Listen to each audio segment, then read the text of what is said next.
Welcome to another episode of Homemade, where I teach you how to cook authentic Bangladeshi recipes at home. Today, I'm going to show you how to make crispy fried tuna patties, a delicious snack perfect for any time. For the tuna mix, let's start with finely dicing one medium-sized red onion. Cut them extra fine so you have even-sized pieces when you're mixing all the ingredients together. Next up is green chilies, same size requirements as the onions. The thinner they're sliced, the better, almost paper-like slivers. Finally slice up 3 to 4 green chilies and set that to the side. For the starch, I'm using 2 to 3 russet potatoes. These are the undisputed king of creamy mashed potatoes and perfect for binding in any patty. Peel them and cube them into even-sized pieces. We're going to parboil them in salted water for about 10 minutes or until they get soft. To add some extra green, we're also going to finely chop up a bunch of cilantro, stem and all, and toss that into our mixing bowl. The tuna spice mix consists of red chilies, coriander, and cumin seeds, salt, pepper, and a few other spices. You want to grind that to a fine powder in a spice grinder and you're good to go. I'll leave the full recipe for you guys in the description below. Alright, so for the main attraction, I'm using 4 to 5 cans of solid white tuna. I've tried this recipe with fresh tuna before, but it's just not the same. You want that flaky texture that you normally get from canned tuna. Go ahead and remove the excess water using a strainer. Feel free to get your fingers really in there. Moisture is your enemy here, so remove as much of the excess water as you can. See what I did there? Okay, sorry.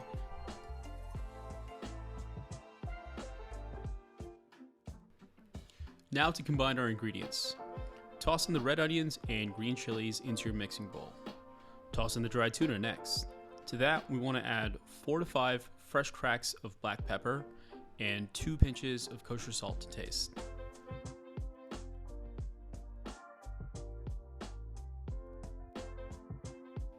To that, we're also adding in 1.5 cups of plain breadcrumbs.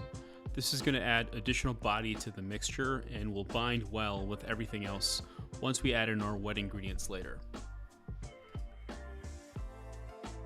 Give everything a good shake and start mixing. I'm using my bare hands for this task. I find whisks just sop up all the ingredients in between the wires. Plus, when you mix with your hands, you feel the ingredients. Don't overmix, you just want to combine all the ingredients so it's evenly incorporated, like this. After boiling the potatoes for 10 minutes and straining the water, take a masher and gently crush the potatoes into small chunks. We're not making mashed potatoes here, so you don't have to make it ultra fine. Some chunks add texture into the tuna patties. Scoop up the potatoes and toss that into the tuna mix with all the other ingredients.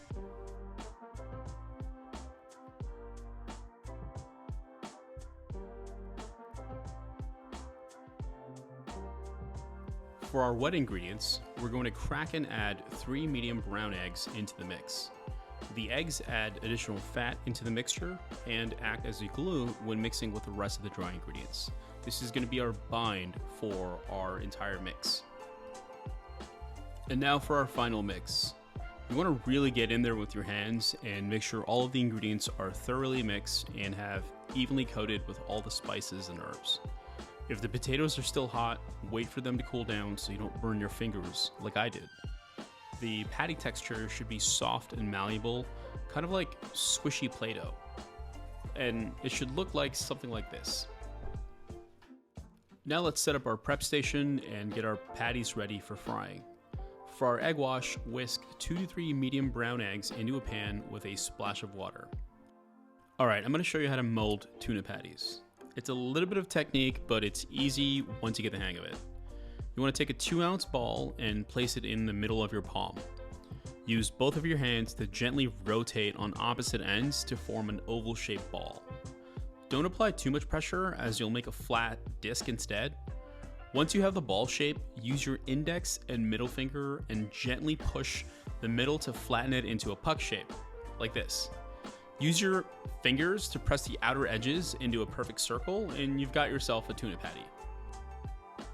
Next, dunk the patty in the egg wash with your wet hand and toss in the breadcrumbs with your dry hand. Make sure you get all the crevices covered. Now all you have to do is repeat the step 100 more times or until your arms fall off. Luckily, this is YouTube and I've got a fresh batch pre-made, so let's get frying.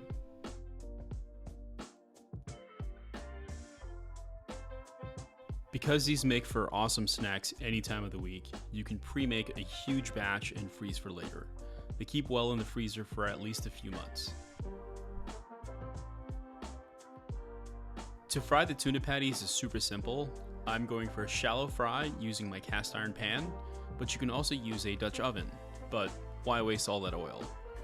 I'm using canola oil for this, but you can also use any high smoke point fry oil like peanut or grapeseed. Once the temperature reaches 300 degrees, gently place the patty one by one away from you. Seriously, don't mess with fry oil, it will burn you. Check the temperature to make sure that the surface doesn't brown too quickly, otherwise you risk burning them. These take no time at all to cook, about 2 minutes on each side. Using a spider strainer, move them around gently so they don't stick to the bottom. You're looking for the exterior to be a nutty golden brown color while the surface is crispy and crunchy. Continue to fry the tuna patties in batches of 3 or 4. It's important to not overcrowd your pan or you risk cooling the oil too quickly, resulting in greasy patties and longer cook times, and nobody wants that.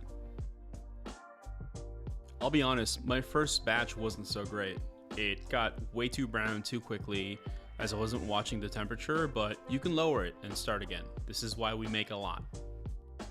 Once the patties are fully cooked, scoop them up in a towel-lined pan and let them rest for 5 minutes before you inhale all of them in one sitting.